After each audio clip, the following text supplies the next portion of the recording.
இன்றைக்கு தமிழகத்தில் பாரதிய ஜனதா கட்சியினுடைய புகழ் பட்டி தொட்டி எங்கும் பரவி கொண்டிருக்கிறது. தமிழ் சமூகத்தினுடைய முதல் கடவுளாக இருக்கக்கூடிய முருகப்பெருமானுடைய முதல் வீட்டில் இன்றைக்கு தமிழர்களுடைய பண்பாட்டு உரிமையை மீட்பதற்காக களத்தில் நின்று பாரதிய ஜனதா கட்சி போராடி கொண்டிருக்கிறது. இன்றைக்கு தமிழக மக்கள் அனைவரும் எங்களுடைய பண்பாட்டு உரிமையை, எங்களுடைய கலாச்சார உரிமையை, எங்களுடைய வாழ்வியல் இறையியல் பொக்கிஷங்களை காப்பாற்றுகிற ஒரு கட்சியாக பாரதிய ஜனதா கட்சியை பார்த்து கொண்டிருக்கிறார்கள். இந்த திமுக காரங்க சொல்றாங்க, திருப்பரங்குன்றம் மலையில் இருக்கிற தூண் அது விளக்கு தூண் இல்ல, சர்வே கல்லு அப்படிங்கிறாங்க. நாம கடலூர் மாவட்டம் விவசாய பூமி. இங்க நம்ம எவ்வளவோ விவசாயம் பண்ணிட்டு இருக்கோம். முந்திரி விவசாயம் பண்றோம், கரும்பு விவசாயம் பண்றோம், நெல் விவசாயம் பண்றோம், மல்லாட்டை போடுறோம். எத்தனையோ சர்வே கல்ல பார்த்துருக்கிறோம். சர்வே கல்னா 2 அடி இருக்கும், 3 அடி இருக்கும். 12 அடியில சர்வே கல் பாத்திருக்கீங்களா? இந்த திமுக காரன் சொல்றான் 12 அடி கல்ல சர்வே கல்லுங்கிறான். நேத்து என்ன பண்ணிட்டானுங்க, சர்வே கல்லுன்னு கோர்ட் ஒத்துக்கல. இப்ப என்ன சொல்லிட்டாங்கன்னா, இல்ல அது இந்து கோவில் வைக்கல, அது சமணர்கள் வைத்திருக்கிற ஒரு விளக்கு தூண் அப்படின்னு சொல்றான். உங்களுக்கு எல்லாம் தெரிஞ்சிருக்குமா தெரியாதான்னு தெரியல. சமணர்கள் இன்றைக்கும் நம்மளுடைய கடலூர் மாவட்டத்துக்கு கூட வராங்க, கள்ளக்குறிச்சி மாவட்டத்துக்கு வராங்க. அங்க சமணர் கோயில் இருக்கிறது. துறவிகள் வருவாங்க. வரும்பொழுது பாய் போட மாட்டாங்க, பெட்ஷீட் போட மாட்டாங்க, ஒரு சாதாரண ஒரு கல்லு தரையில போய் படுத்துப்பாங்க. அந்த தரையில படுத்திருக்கிறவங்க இரவுகளில் விளக்கை ஏற்ற மாட்டார்கள் சமணர்கள். ஆனா இந்த திமுக காரன் சொல்றான், இது சமணர்களுடைய விளக்கு தூண் என்று சொல்லுகிறான். இந்து தர்மத்தை அழிக்க வேண்டும், தமிழர்களுடைய இறையியலை சிதைக்க வேண்டும் என்று நினைக்கிற திமுகவை அழிக்க வேண்டும் என்று இன்றைக்கு தமிழ் சமூகம் முடிவு செய்திருக்கிறார். பாரத பிரதமர் நரேந்திர மோடி அவர்கள் அல்லும் பகலும் நம்முடைய நாட்டு மக்களுக்காக உழைத்துக் கொண்டிருக்கிறார். ஆனா இந்த திமுக என்ன பண்ணுது, மத்திய அரசு கொடுக்கிற எல்லா திட்டங்களுக்கும் இவங்க 50 காசுக்கு ஒரு ஸ்டிக்கர் விட்டாங்க. ரேஷன் கடையில 4 பேர் கொண்ட குடும்பத்திற்கு 20 கிலோ அரிசி தரப்படுகிறது. அந்த 20 கிலோ அரிசியும் தருவது பாரத பிரதமர் நரேந்திர மோடி.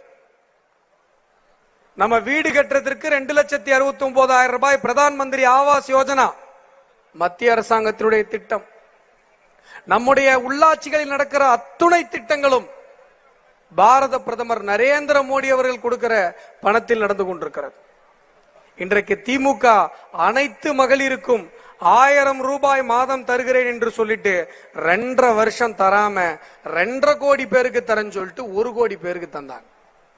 அப்ப 2024 தேர்தல் வருதுன்னு சொன்ன உடனே 20 லட்சம் பேருக்கு எக்ஸ்ட்ரா தகுதி வந்துச்சுன்னாங்க. இப்ப 2026 தேர்தல் வருதுன்னும் போது 30 லட்சம் பேருக்கு எக்ஸ்ட்ரா தகுதி வருதுங்கிறாங்க. ஆனால் நம் எல்லோருக்கும் பாரத பிரதமர் நரேந்திர மோடி அவர்கள் மாதம் 2800 ரூபாய் கொடுத்து கொண்டிருக்கிறார். எப்படி கொடுத்துட்டு இருக்காரு? பெண்களுக்கு 1000 ரூபாய் தருவதாக சொன்ன திமுக எல்லா பெண்களுக்கும் தரல, 2.5 வருஷம் தரல, அதுக்கப்புறம் பாதி பேருக்கு தந்தாங்க, அதுவும் முழுசா தரல. ஆனா பாரத பிரதமர் நரேந்திர மோடி அவர்கள் இன்றைக்கும் பெண்களுக்கு மட்டுமல்ல, ஆண்கள், வயதானவர்கள், அத்துணை கிராமத்தில் இருக்கிற அத்தனை பேருக்கு 2800 ரூபாய் தரார். 100 நாள் வேலை வாய்ப்பு திட்டம்.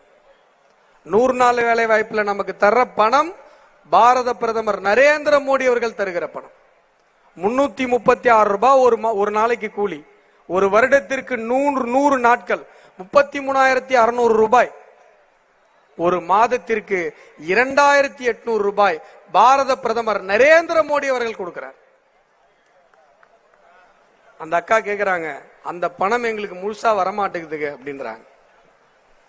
சாமி வரம் கொடுத்துச்சு, நம்ம திருட்டு பூசாரி திமுகவை ஓட்டு போட்டு உட்கார வச்சுட்டோம், அந்த பணத்தை முழுசா நமக்கு தரவிட மாட்டாங்க. நீங்க ஓட்டு போட்டு தேசிய ஜனநாயக கூட்டணியை உட்கார வச்சீங்க அப்படின்னு சொன்னா மத்திய அரசாங்கத்தில் தருகிற அத்துணை திட்டங்களும் முழுமையாக ஊழல் இல்லாமல் நம்முடைய மக்களுக்கு வந்து சேரும். இந்த கடலூர் மாவட்டத்தை பொறுத்தவரை இந்த திமுகவில் இருக்கிற முன்னாள் எம்பி டிஆர்வி ரமேஷ் அவர்கள் தன்னுடைய முந்திரி ஆலையில் வேலை செய்கிற ஒரு தொழிலாளியை கொலை செய்துவிட்டு கொலை வழக்கில் உள்ள போயிட்டு வந்தவர் ஒரு எம்பி. அந்த கொலை வழக்கில் அவர் உள்ள போனதற்கு பிறகும் கூட அவர் எம்பியாகவே இருக்க அனுமதிக்கப்பட்டார். அதுதான் திராவிட முன்னேற்ற கழகம். உலகத்துல எங்கேயாவது நடக்குமா? உலகத்துல ஏதாவது ஒரு மூலையில நீங்க காட்டுங்க. அரசாங்கமே அரசாங்கத்தினுடைய உதவியோடு அரசாங்கத்தில் இருக்கிற எம்எல்ஏவினுடைய கல்லூரியிலேயே கிட்னி திருட்டு நடந்தது நாமக்கல். இன்றைக்கு காவல்துறையை கண்டு பெண்கள் அஞ்சுகிற ஒரு நிலைமை இருந்து கொண்டிருக்கிறது. மக்கள் விரோத ஆட்சியை தூக்கி எறிய வேண்டும் என்று தமிழக மக்கள் ஏங்கி தவித்துக் கொண்டிருந்த போது அதெல்லாம் நடக்காது அப்படின்னு சொல்லி முதலமைச்சர் கம்ஃபர்டபுளா இருந்தார். என்றைக்கு வரைக்கும் தெரியுமா? ஐடிசி ஹோட்டல்ல சென்னையில மாண்புமிகு மத்திய உள்துறை அமைச்சர் அமித்ஷா அவர்களும் அதிமுகவினுடைய பொதுச் செயலாளர் எடப்பாடி பழனிசாமி அவர்களும் ஒன்றாக உட்கார்ந்து தேசிய ஜனநாயக கூட்டணி முடிவாகிவிட்டது என்று சொன்ன அடுத்த நிமிடம் திமுகவினுடைய தோல்வி முடிவாகிவிட்டது. இன்றைக்கு நான் ஏற்கனவே சொன்னது போல சாமி வரம் கொடுத்தாலும் பூசாரி திருட்டு பூசாரி உட்கார வச்சுட்டு திருவண்ணாமலையில தக்காளி லாரி ஓட்டிக்கிட்டு ஒரு லாரி வருது. அதுல ஒரு பொண்ணு, அந்த பொண்ண தமிழகத்தினுடைய காவல்துறையை சார்ந்த காவலர்களே மானபங்கப்படுத்துகிறார்கள். நீங்க நல்லா யோசிச்சு பாருங்க. ஒரு பெண் சாலையில இருட்டுல நடந்து போறாங்க. ரெண்டு பசங்க அப்படியே கையில கட்டிட்டு எதிரில் வராங்க. அந்த பொண்ணு பயப்படும். ஐயோ நம்ம தனியா நடந்து போயிட்டு இருக்கோமே, எதிரில் ரெண்டு பேர் கையில கட்டிட்டு வராங்களே, ரெண்டு பேர் பேண்ட் போட்டு வராங்க. அந்த பொண்ணு பயப்படும். ஆனால் ஒரு காவலர் சீருடையில் வரும்பொழுது ஒரு போலீஸ்காரர் வந்துட்டாரு, நமக்கு பாதுகாப்பு இருக்கிறது என்று அந்த பொண்ணு நினைக்கும். ஆனா இன்றைக்கு தமிழகத்தில் காவலர்களே பெண்களை வேட்டையாடுகிற ஒரு கேவலம் திருவண்ணாமலையில் நடந்தது.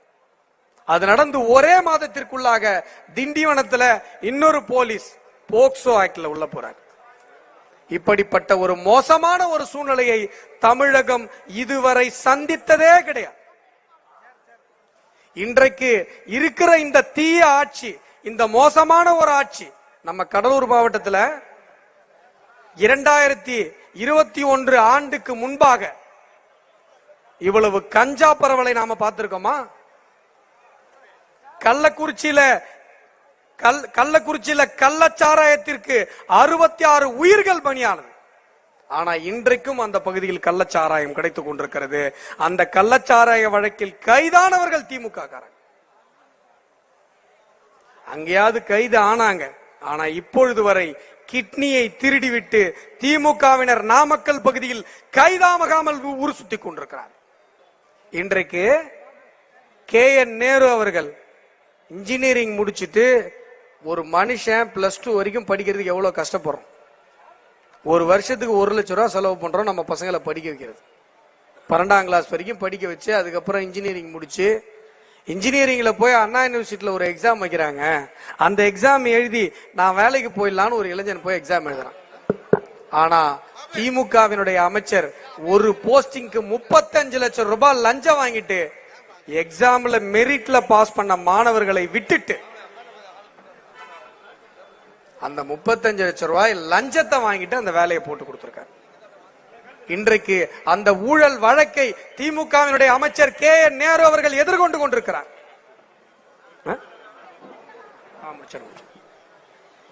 இந்த மாதிரியான ஊழல்களை நாம முற்றுப்புள்ளி வைக்க வேண்டும் என்று சொன்னால் இந்த திமுகவினுடைய ஆட்சிக்கு நாம முற்றுப்புள்ளி வைக்க வேண்டும்.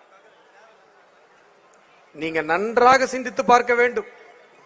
நம்முடைய வாழ்வியல் உரிமை, நம்முடைய பண்பாட்டு உரிமை, நம்முடைய இறையியல், நம்முடைய உழைப்பில் உருவான வரிப்பணம், நம்முடைய இளைஞர்களது எதிர்காலம் அத்தனையும் இன்றைக்கு தமிழகத்தில் சீரழிந்து கொண்டிருக்கிறது.